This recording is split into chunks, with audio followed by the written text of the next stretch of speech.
నమస్తే, welcome to V9 live news. ముందుగా headlines. దేశవ్యాప్తంగా మొదలైన లోక్సభ రెండో దశ పోలింగ్. 13 రాష్ట్రాలు, కేంద్ర పాలిత ప్రాంతాల్లో 88 స్థానాలకు పోలింగ్.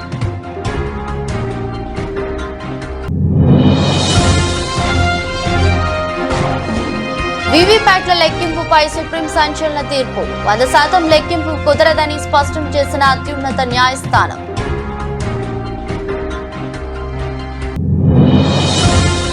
బిడ్డ బెయిల్ కోసం బీజేపీకి కేసీఆర్ మద్దతిస్తున్నారన్న సీఎం రేవంత్ రెడ్డి. చేవెళ్లలో బీజేపీ అభ్యర్థికి అనుకూలంగా వ్యవహరిస్తున్నారని ఆరోపణ.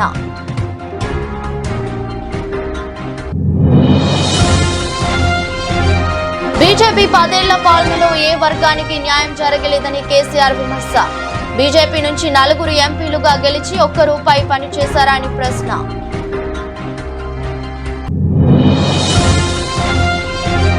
హామీల అమలు విషయంలో రేవంత్ రోజుకో దేవుడిపై ఒట్టు వేస్తున్నాడన్న కేటీఆర్. దేవుళ్ళు అడగరు కాబట్టి దేవుళ్ల మీద ఒట్టు పెడుతున్నాడంటూ ఫైర్.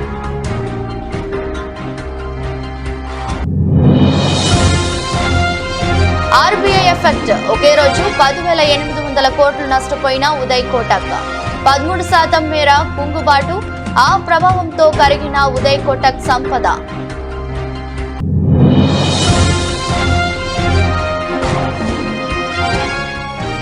సొంత గడ్డపై సన్ రైజర్స్ కు పరాభవం. ఆర్సీబీ అద్భుత విజయం. దేశవ్యాప్తంగా లోక్సభ ఎన్నికలు 2024లో భాగంగా రెండో దశ పోలింగ్ మొదలైంది. 13 రాష్ట్రాలు, కేంద్ర పాలిత ప్రాంతాల్లోని 88 స్థానాల్లో శుక్రవారం ఉదయం 7 గంటలకు ఓటింగ్ షురూ అయింది. సాయంత్రం 6 గంటల వరకు పోలింగ్ కొనసాగనుంది. మొత్తం 1202 మంది అభ్యర్థులు పోటీలో ఉండగా 15.88 కోట్ల మంది ఓటర్లు తమ ఓటు హక్కును వినియోగించుకోనున్నారు. కేరళలో 20, కర్ణాటకలో 14, రాజస్థాన్లో 13, మహారాష్ట్రలో 8, ఉత్తరప్రదేశ్లో 8, మధ్యప్రదేశ్లో 6, అసోం, బీహార్లో 5, ఛత్తీస్గఢ్, పశ్చిమ బెంగాల్లో 3 చొప్పున, మణిపూర్, త్రిపుర, జమ్మూ కాశ్మీర్లలో ఒక్కో స్థానానికి పోలింగ్ జరుగుతుంది. నిజానికి రెండో దశలో 89 నియోజకవర్గాలకు పోలింగ్ జరగాల్సి ఉంది. కానీ మధ్యప్రదేశ్లోని బేతుల్ నియోజకవర్గ బీఎస్పీ అభ్యర్థి మృతి చెందడంతో అక్కడ పోలింగ్ రీషెడ్యూల్ అయింది. ఈ దశ ఎన్నికల్లో కేంద్ర మంత్రి రాజీవ్ చంద్రశేఖర్, బీజేపీ నేత తేజస్వి సూర్య, హేమమాలిని, కాంగ్రెస్ అగ్ర నాయకులు రాహుల్ గాంధీ, శశి థరూర్, కర్ణాటక మాజీ సీఎం హెచ్డి కుమారస్వామి ఉన్నారు.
ఎలక్ట్రానిక్ ఓటింగ్ యంత్రాలలో పోలైన ఓట్లను వీవీప్యాట్ స్లిప్పులతో 100% సరిపోల్చడం కుదరదని అత్యున్నత న్యాయస్థానం శుక్రవారం తీర్పు చెప్పింది. ఈ మేరకు ప్రతిపక్షాలు దాఖలు చేసిన పిటిషన్లను తిరస్కరించింది. లోక్సభ ఎన్నికల వేళ వీవీప్యాట్ స్లిప్పులపై సంచలన తీర్పు వెలువరించింది.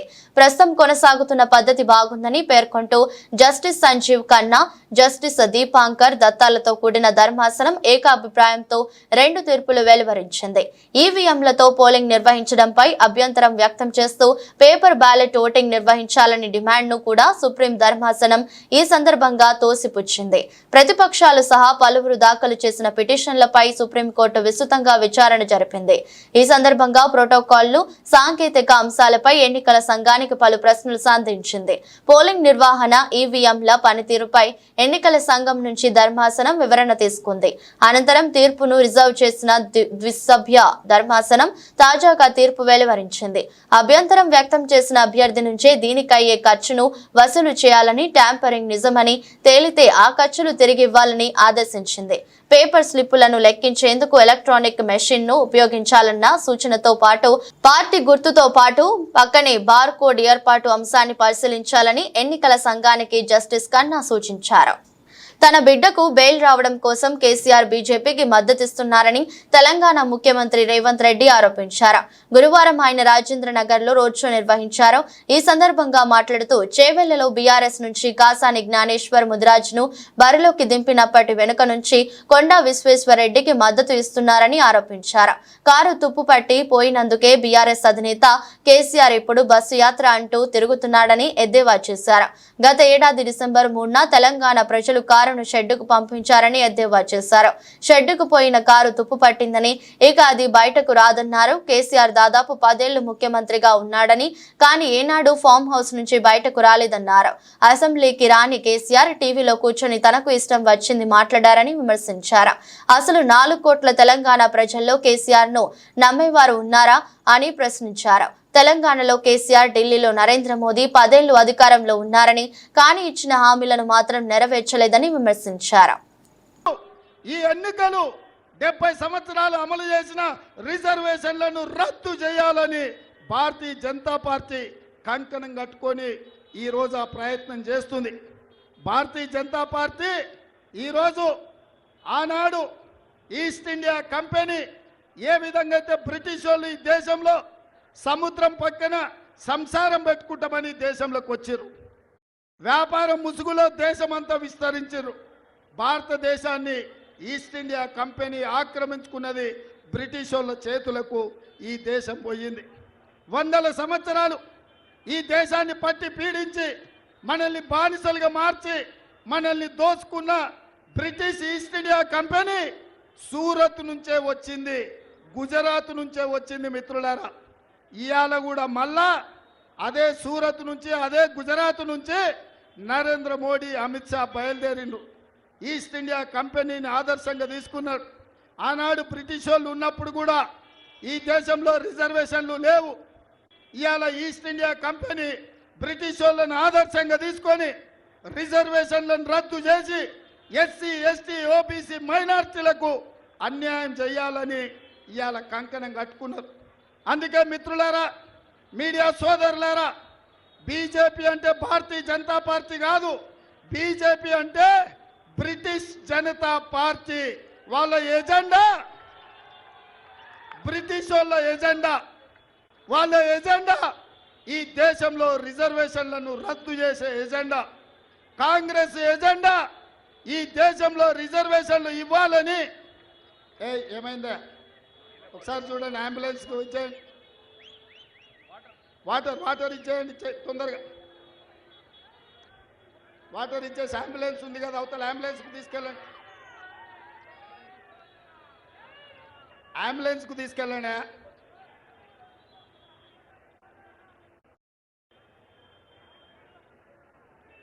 ఓకేనా?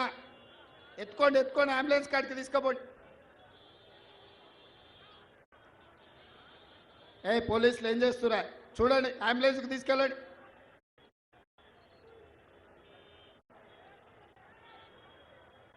జరగండి అమ్మా, జరగండి తల్లి, అటెండ్ జరగండి. డాక్టర్ ఉన్నాడు కదా అంబులెన్స్లో.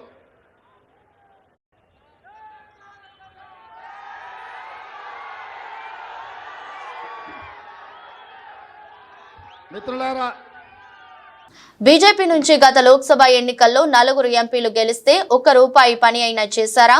ఇప్పుడు గెలిపిస్తే ఏం చేస్తారో? మా వయసు మీరిపోతుంది. ఈ తెలంగాణ మీద భవిష్యత్తు మీదే. రాష్ట్రాన్ని ముందుకు నడిపేది యువత. పార్లమెంట్లో ఏం జరుగుతుంది, ఎవరు గెలిస్తే మేలు జరుగుతుందనేది యువకులు ఆలోచించాలి అని కేసీఆర్ అన్నారు. సూర్యాపేట రోడ్ షోలో కేసీఆర్ మాట్లాడుతూ 10 ఏళ్ల బీజేపీ పాలనలో ఏ వర్గానికి న్యాయం జరగలేదన్నారు. మేక్ ఇన్ ఇండియా, సబ్కా సాథ్, సబ్కా వికాస్, బేటీ బచావో బేటీ పడావో వంటి నినాదాలు ఇప్పుడు ఇవ్వడం తప్ప చేసింది ఏమీ లేదని విమర్శించారు. దేశవ్యాప్తంగా 18 లక్షల ఉద్యోగ ఖాళీలు ఉన్నప్పటికీ మోదీ ప్రభుత్వం భర్తీ చేయలేదన్నారు. బీజేపీ పాలిత రాష్ట్రాల్లో ఎక్కడ చూసినా మహిళలపై దౌర్జన్యాలు జరుగుతున్నాయని మండిపడ్డారు. దళిత, పేద మహిళలపై దాడులు జరుగుతున్నాయన్నారు. మోదీ పాలనలో రూపాయి-డాలర్ మారకంతో 83కు పడిపోయిందన్నారు. ఒక పార్టీ ఏమో దేవుడి పేరు చెప్పి ఓటు అడిగితే, ఇంకో పార్టీ ఏమో ఏ ఊరికి వెళ్తే ఆ ఊరి దేవుడి మీద ఓటు పెట్టుకొని ఓటు అడుగుతుందని ఎద్దేవా చేశారు. యాదాద్రి దేవాలయాన్ని నిర్మించిన మనం ఎప్పుడు ఆ గుడిని చూపించి ఓటు అడగలేదన్నారు. ఆడవాళ్ళందరికీ, మహిళలందరికీ నెలకు 2500 వచ్చిందా ఏ మహిళ కన్నా? ఇలా గృహజ్యోతి విద్యుత్ అన్న వస్త్రానికి పోతే ఉన్న వస్త్రం పోయిందని అది ఇస్తే మొత్తుకుంటా ఉన్నారు జనం. అన్న ఇంతకుముందు మాకు 800 వచ్చేది, ఇవాళ మాకు 1500, 1600 బిల్లు పడుతుందని మొత్తుకుంటా ఉన్నారు. అది ఫెయిల్ చేసిండ్రు. ఆడపిల్లలకు, యువతులకు, చదువుకునే వాళ్లకు స్కూటీలు, ఎలక్ట్రికల్ స్కూటీలు కొనిస్తామన్నారు. స్కూటీలు వచ్చినాయా? స్కూటీలు రాలేదు, కానీ లూటీలు మాత్రం వస్తున్నాయి. ఈ విధంగా అన్ని కూడా మొత్తం వాగ్దానాలు భంగం చేసి, రైతాంగం నోట్లో మట్టి కొట్టి, నిరుద్యోగ యువకులకు మెగా చేసి, దగా చేసి, మోసం చేసింది ఇప్పుడున్న కాంగ్రెస్ ప్రభుత్వం. ఏఐసీసీ ఇచ్చిన నిర్దిష్ట ఆదేశాల మేరకు చేరికల కోసం కాంగ్రెస్ పార్టీ ఒక కమిటీ ఏర్పాటు చేసింది. కాంగ్రెస్ పార్టీ భావ సారూప్యత సిద్ధాంతం పట్ల నమ్మకం, అవగాహన ఉన్న నాయకులను కాంగ్రెస్ పార్టీలో చేర్చుకోవాలని అధిష్టానం నిర్ణయించింది. కమిటీలో టీపీసీసీ వర్కింగ్ ప్రెసిడెంట్లు జగ్గారెడ్డి, ఎమ్మెల్సీ మహేష్ కుమార్ గౌడ్, కిసాన్ కాంగ్రెస్ జాతీయ ఉపాధ్యక్షులు కోదండరెడ్డిలు ఉంటారు. 25, 26 తేదీలలో రేపు, ఎల్లుండి 2 రోజుల పాటు గాంధీ భవన్ లో చేరికలు ఉంటాయని టీపీసీసీ వర్గాలు తెలిపాయి. పార్టీ కానీ ఇతర పార్టీలలో పనిచేసి కాంగ్రెస్ పార్టీ ఎడల కాబట్టి నేను రాష్ట్రంలో ఉన్న మన నాయకులందరూ కూడా కాంగ్రెస్ పార్టీలో ఉన్నాయి. వాళ్ళు ఎవరు కూడా తప్పుగా భావించవద్దు. అట్లా కండువలు కప్పినందుకు ఎవరు నారాజు కావద్దు. ఎమ్మెల్యేలు గెలిచిన వాళ్ళు, ఓడిపోయిన వాళ్ళు, మంత్రులు ఎవరు నారాజు కావద్దు. మాకెందుకు చెప్పకుండా చేసిర్రు అని కూడా ఎక్కడ కూడా మీడియాలో ఓపెన్గా రావద్దు. ఇది ఏఐసిసి డైరెక్షన్. ఇది నియోజకవర్గం ఉంది. నేను టైంకి లేకపోయినా నా నియోజకవర్గం చెయ్యని వాళ్ళు వచ్చినా, కోదండరెడ్డి గారు వేసినా, లేకపోతే మన మహేష్ గౌడ్ వేసినా నేను యాక్సెప్ట్ చేయాల్సిందే. అర్థమైందా? మీడియాలో నేను కూడా మాట్లాడొద్దు. ఇది ఏఐసిసి ఇచ్చిన డైరెక్షన్. ఇది మీడియా సోదరులకు నేను తెలియజేస్తున్నా. ఇది కాంగ్రెస్ పార్టీ, గాంధీ భవన్ మీడియా అందరూ కూడా యావత్ రాష్ట్రంలో కాంగ్రెస్ పార్టీ ముఖ్య నాయకులకు సమాచారం ఇచ్చే దాంట్లో మీరు సహకరించాలని all channels, print media, electronic media, social మీడియాను కోరడం జరుగుతున్నది. తెలంగాణ ముఖ్యమంత్రి రేవంత్ రెడ్డి మానవత్వం చాటుకున్నారు. ఛాతీ నొప్పితో బాధపడుతున్న వ్యక్తి కోసం తన కాన్వాయ్లోని అంబులెన్స్ ను పంపించారు. ఈ సంఘటన రాజేంద్రనగర్ ప్రాంతంలో రోడ్ షో నిర్వహిస్తున్న సమయంలో జరిగింది. ముఖ్యమంత్రి రోడ్ షో పెద్ద ఎత్తున ప్రజలు వచ్చారు. ఈ సమయంలో వ్యక్తి తీవ్రమైన ఛాతీ నొప్పితో బాధపడుతున్నాడు. ఇది గమనించిన ముఖ్యమంత్రి అతనికి సాయం చేయాలని తన కాన్వాయ్లోని అంబులెన్స్ సిబ్బందికి సూచించారు. ఓవైపు బిజీగా ప్రచారం జరుగుతున్న సమయంలో రేవంత్ రెడ్డి కనపరిచిన తీరు పట్ల అందరూ ప్రశంసలు కురిపిస్తున్నారు.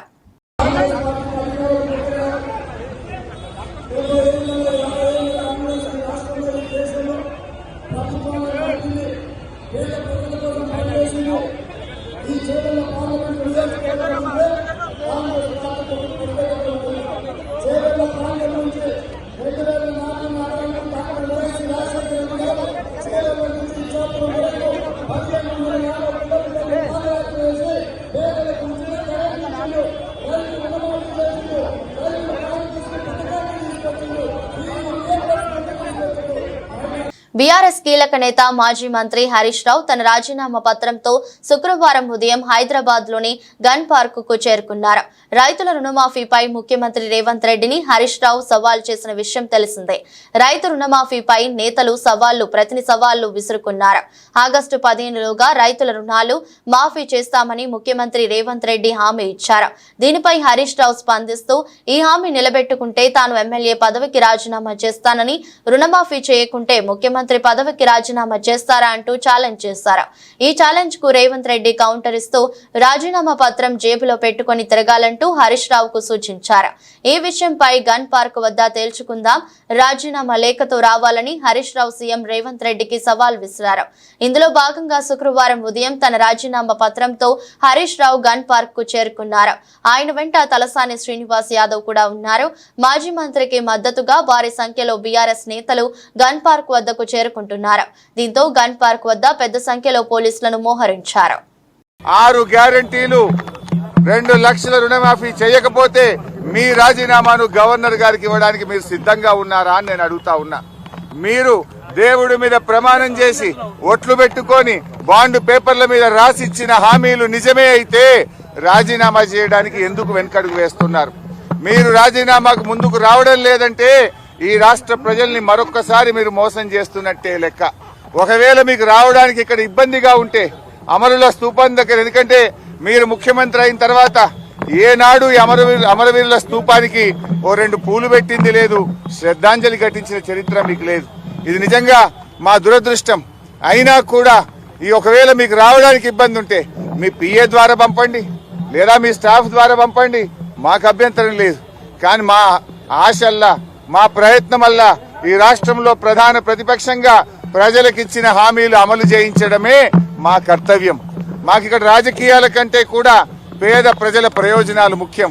అవ్వా తాతలకు 4,000 రూపాయల పెన్షన్ రావాలి, రైతులకు 15,000 రైతు బంధు రావాలి, రైతులకు 2 లక్షల రుణమాఫీ జరగాలి, వడ్లకు మక్కలకు 500 బోనస్ రావాలి, రాష్ట్రంలోని మహిళలకు 2,500 రూపాయలు రావాలి.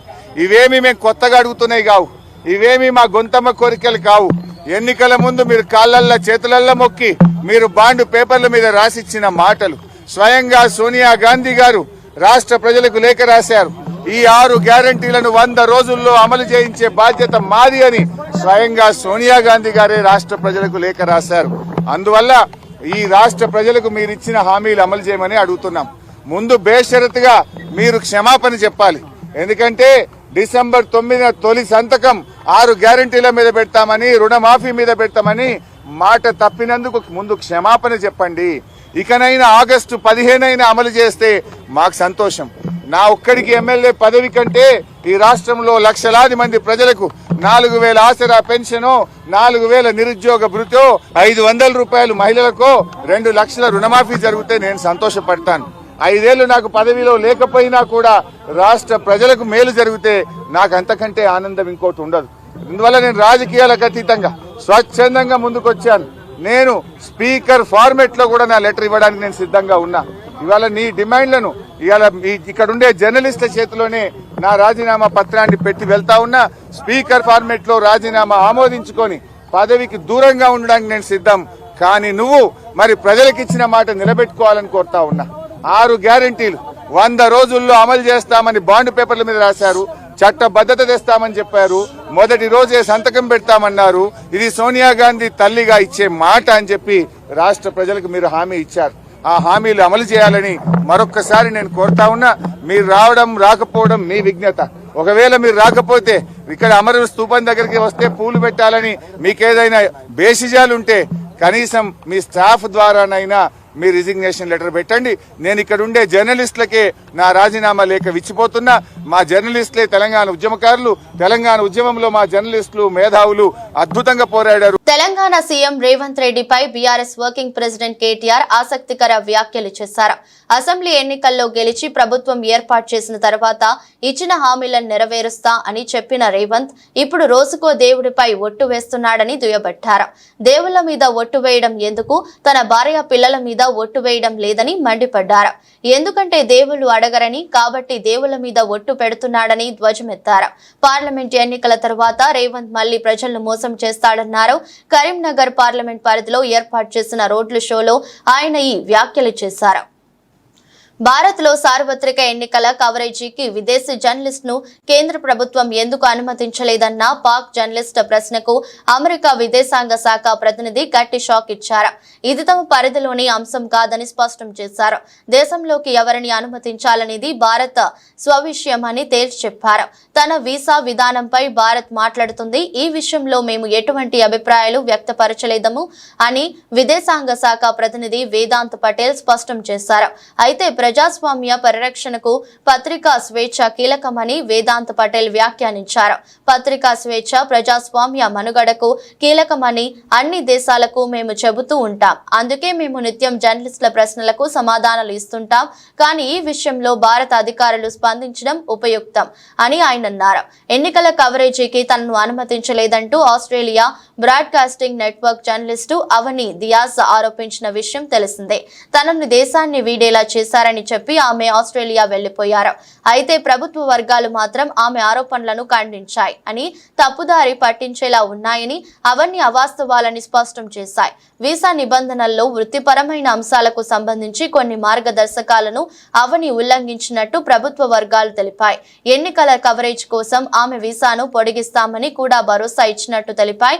ఎన్నికల కవరేజీకి అనుమతి ఇవ్వలేదన్న ఆరోపణలు కూడా అవాస్తవమని ప్రభుత్వ వర్గాలు తెలిపాయి. పోలింగ్ బూత్ల బయట విషయాలపై రిపోర్టింగ్ చేసేందుకు వీసాలు కలిగిన జర్నలిస్టులందరికీ అనుమతి ఉందని పేర్కొన్నాయి. జూన్ నెలలో ఆరంభం కానున్న టీ20 వరల్డ్ కప్ 2024లో ఆడబోయే భారత జట్టుపై సర్వత్రా ఆసక్తి నెలకొంది.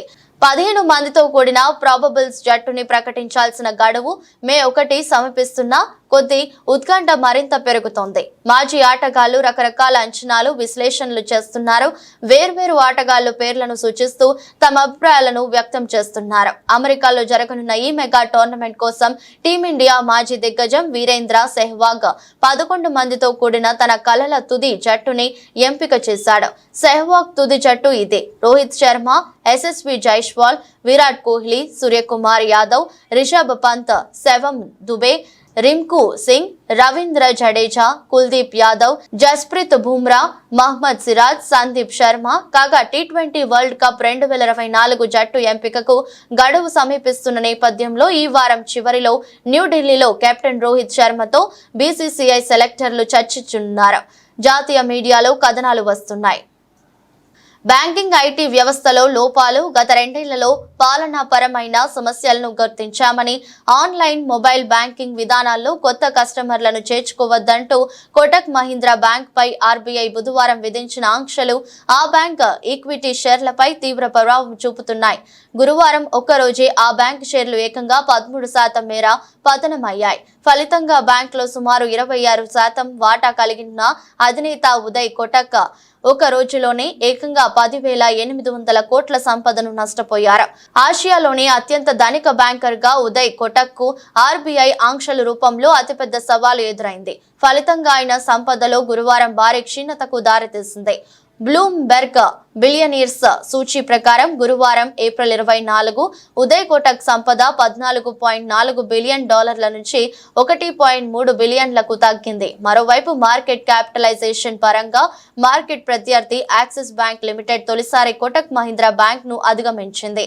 కాగా ఆర్బీఐ ఆంక్షల మేరకు ఉదయ్ కోటక్ గురువారం కీలక ప్రకటన చేశారు. బ్యాంకుకు ఐటీ వ్యవస్థలను బలోపేతం చేయడానికి కొత్త సాంకేతికతలను ప్రవేశపెట్టేందుకు చర్యలు తీసుకున్నామని, బ్యాలెన్స్ సంబంధిత సమస్యలను వీలైనంత త్వరగా పరిష్కరించేందుకు ఆర్బీఐ సహకారంతో పనిచేయనున్నామని తెలిపారు.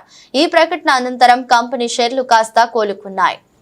సన్ రైజర్స్ హైదరాబాద్ జట్టుతో మ్యాచ్ అంటే ప్రత్యర్థి జట్లు భయపడుతున్న స్థితిలో రాయల్ ఛాలెంజర్స్ బెంగళూరు జట్టు అద్భుత విజయం నమోదు చేసింది. సొంత గడ్డపై ఆడుతున్న హైదరాబాద్ జట్టును 35 పరుగుల తేడాతో ఓడించింది. వరుసగా 5 మ్యాచ్ల్లో నెగ్గి మంచి ఊపు మీదున్న సన్ రైజర్స్ హైదరాబాద్ జట్టు ఇలా ఓడిపోతుందని అభిమానులెవరూ ఊహించలేదు. మామూలుగా ప్రతి మ్యాచ్లో 250 పైచిలుకు స్కోర్లు కొడుతున్న సన్ రైజర్స్ ఆర్బీసీపై 207 పరుగుల లక్ష్యాన్ని ఈజీగా ఛేదిస్తుందనుకుంటే ఏమాత్రం పోటీ ఇవ్వలేకపోయింది. నిర్ణీత 20 ఓవర్లలో 8 వికెట్లకు 171 పరుగులే చేసి ఓటమి పాలైంది. Travis Head, Aiden Markram, Nitish Reddy, Heinrich Klaasen, విఫలం కావడం సన్ రైజర్స్ అవకాశాలను దెబ్బతీసింది. Opener Abhishek Sharma 31, captain Pat Cummins 31, Shahbaz Ahmed 40 పరుగులు చేశారు. బెంగళూరు బౌలర్లలో Swapnil Singh 2, Karn Sharma 2, Cameron Green 2, Will Jacks 1, Yash Dayal 1 wicket తీశారు. వార్తలు ముగించే ముందు మరోసారి హెడ్లైన్స్. దేశవ్యాప్తంగా మొదలైన లోక్సభ 2వ దశ పోలింగ్. 13 రాష్ట్రాలు, కేంద్రపాలిత ప్రాంతాల్లో 88 స్థానాలకు పోలింగ్.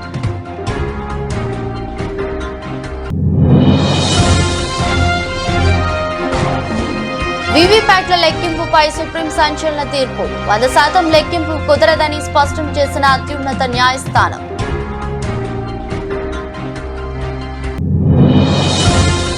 బిడ్డ బెయిల్ కోసం బీజేపీకి కేసీఆర్ మద్దతిస్తున్నారన్న సీఎం రేవంత్ రెడ్డి. చేవెళ్లలో బీజేపీ అభ్యర్థికి అనుకూలంగా వ్యవహరిస్తున్నారని ఆరోపణ.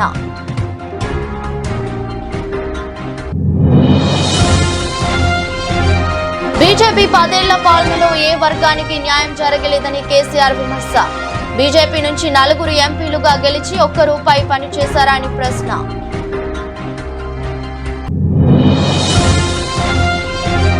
హామీల అమలు విషయంలో రేవంత్ రోజుకో దేవుడిపై ఒట్టు వేస్తున్నాడన్న కేటీఆర్. దేవుళ్లు అడగరు కాబట్టి దేవుళ్ల మీద ఒట్టు పెడుతున్నాడంటూ ఫైర్.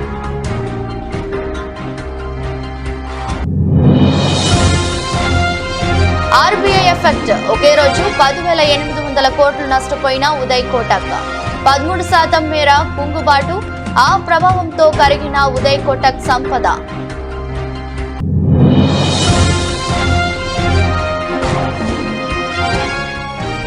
సొంత గడ్డపై సన్ రైజర్స్ కు పరాభవం.